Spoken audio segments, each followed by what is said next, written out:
Why are you acting so high and mighty over a mere $300? We don't need your chump change. Laughing, my son and daughter-in-law looked down on me, hurling hurtful words. I've supported them for 10 years, knowing they were struggling.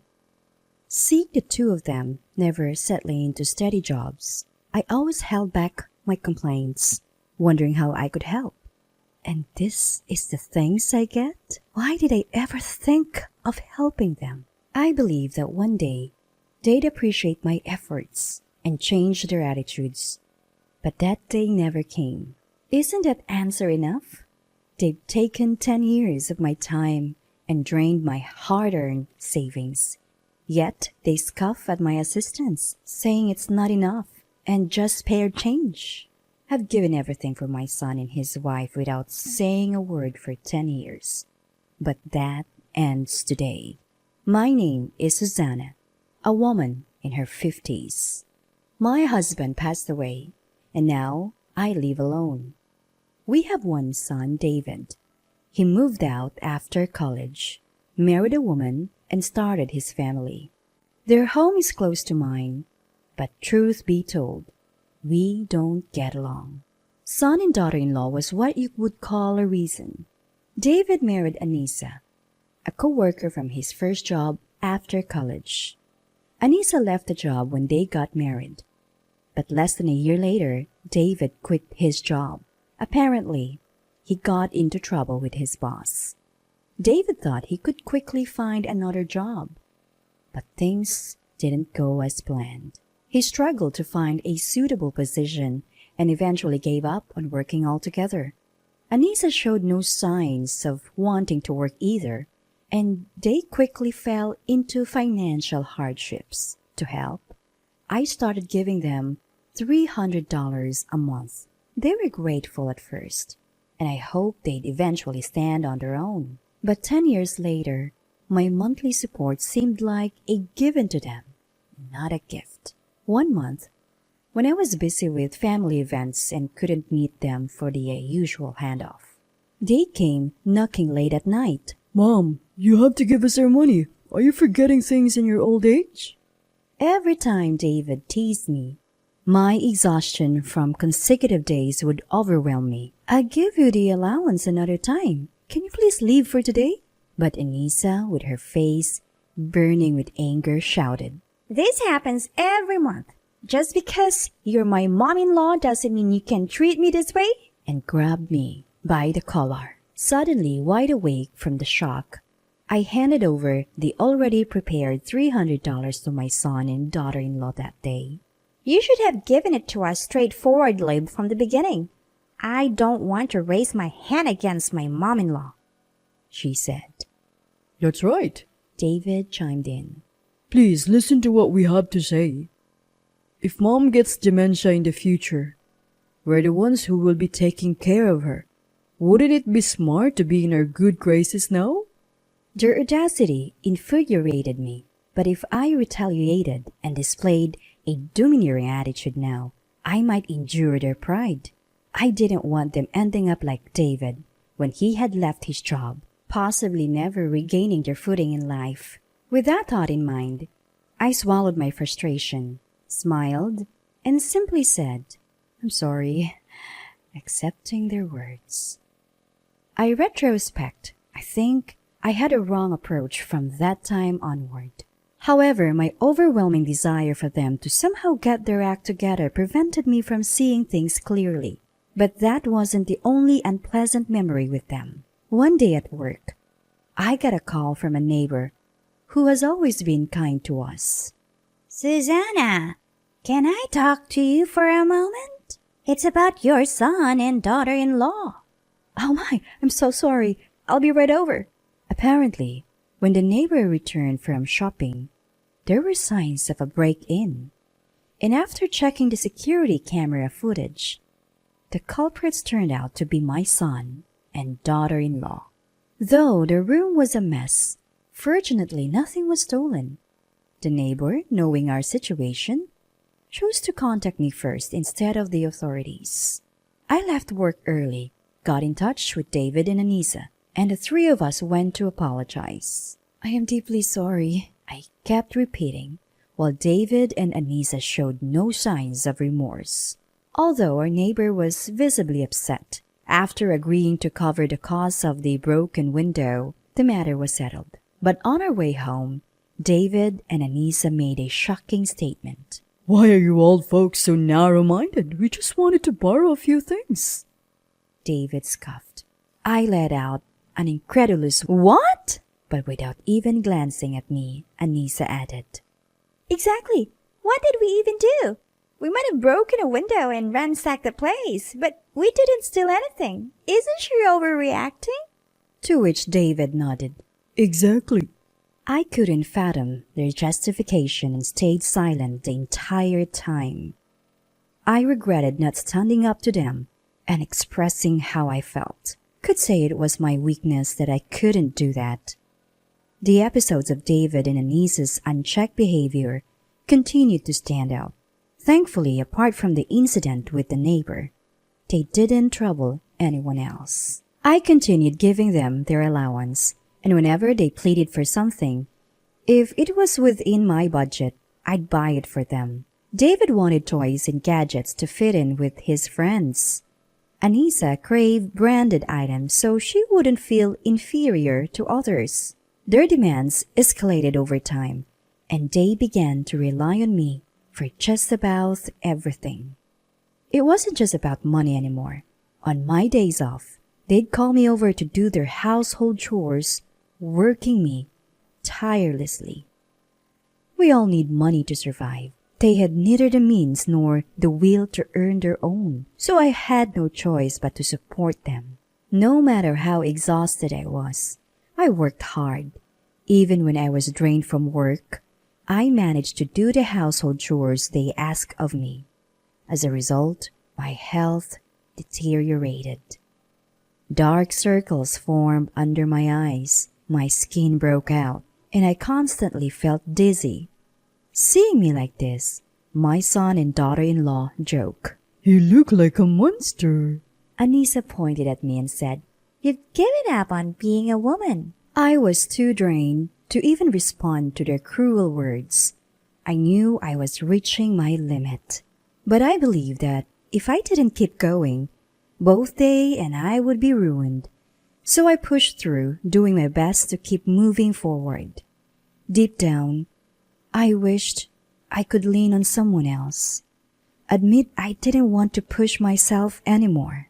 Then one day, while doing chores at their house, a minor incident led to a big argument.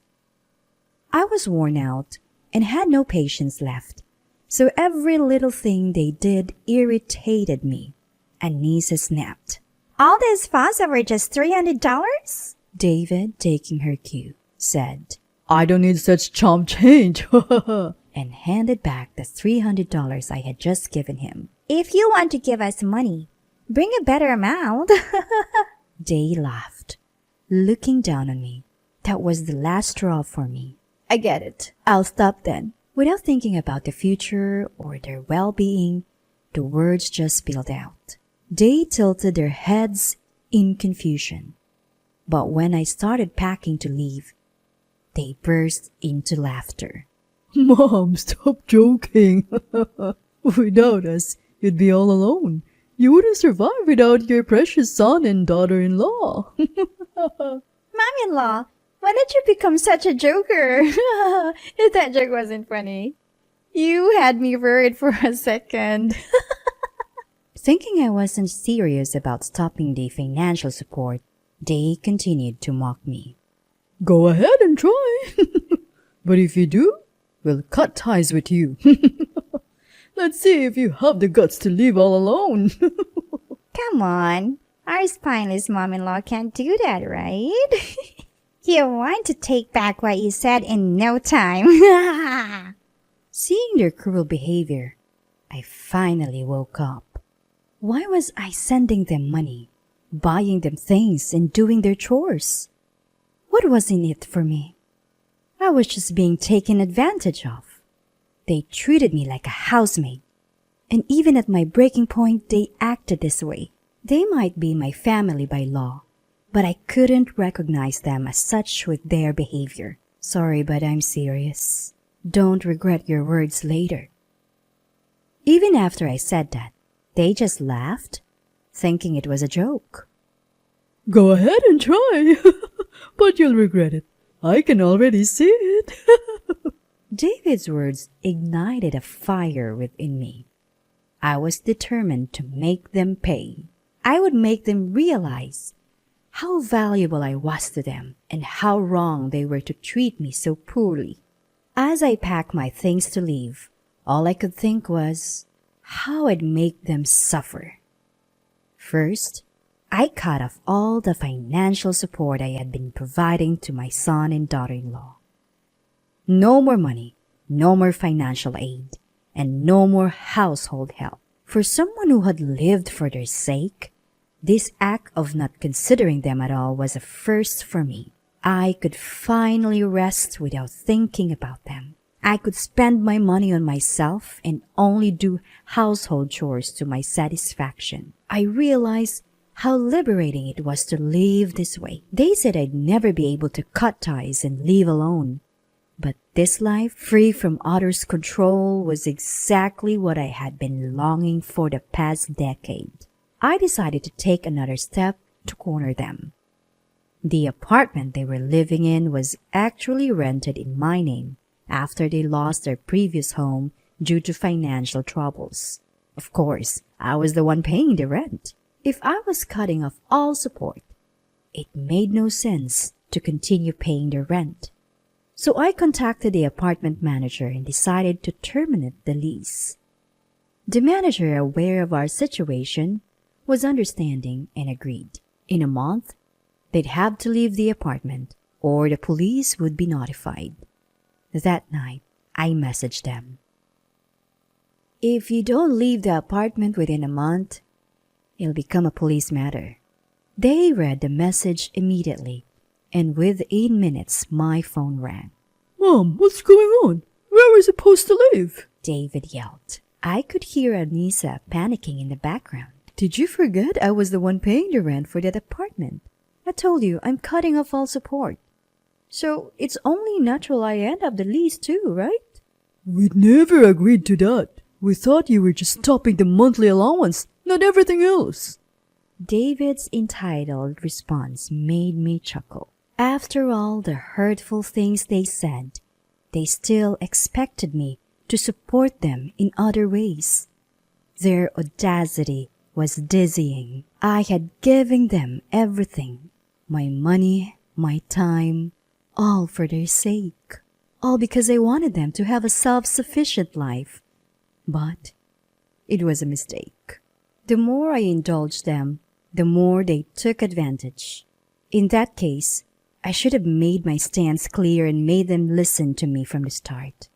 I was the one who sent them money, provided financial support, and did their chores. No matter how you look at it, I held a higher ground compared to my son and daughter-in-law.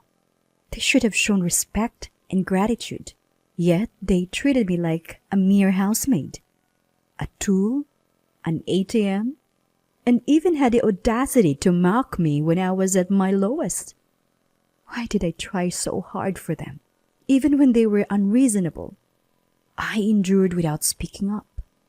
All they did was take advantage of my kindness. It took me reaching my breaking point to realize how selfish and ungrateful they were, and that they never truly saw me as a family. They might have seen me as useful, but never as a family member. Why didn't I see this sooner? Why did I keep doing my best until I felt like I had reached my limit? Why did I keep giving and believing? My past actions now seem so pitiful. I believe they've someday become independent, but it was all for nothing. Regretting the past, my anger towards them surged. I needed to confront them, make them admit their wrongs, and apologize. Unless he admits his past sins and apologizes, he will not be satisfied. Feeling this way, I spoke up again. You thought I'd stop the allowance but continue other support? How naive can you be? David tried to interject. But... I cut him off. No buts. Do you realize how much you've relied on me? You should be grateful. Instead, you've taken advantage of me. Why would I want to keep supporting you? Listen, your lives have always depended on me. If you upset me even once, and I felt like not helping you, that would have been the end for you. It's a good thing I was so naive. I kept hoping you'd someday stand on your own, that you wouldn't always need my help. I was such a kind-hearted mom. Yeah, Mom is kind. You don't really want to abandon us, right? You said things in the heat of the moment, and now you can take them back. I forgive you, Mom. Let's try to be a family again, okay? Don't be ridiculous. I've opened my eyes. No matter how hard I tried to support you, you never wanted to be independent. You just wanted to live comfortably on my dime, right? David, sounding panic, replied. That's not true. We did want to be independent, but it's hard. Neither of us feels motivated to find a job. We did our best, but it wasn't enough. I almost laughed at his words. Did your best?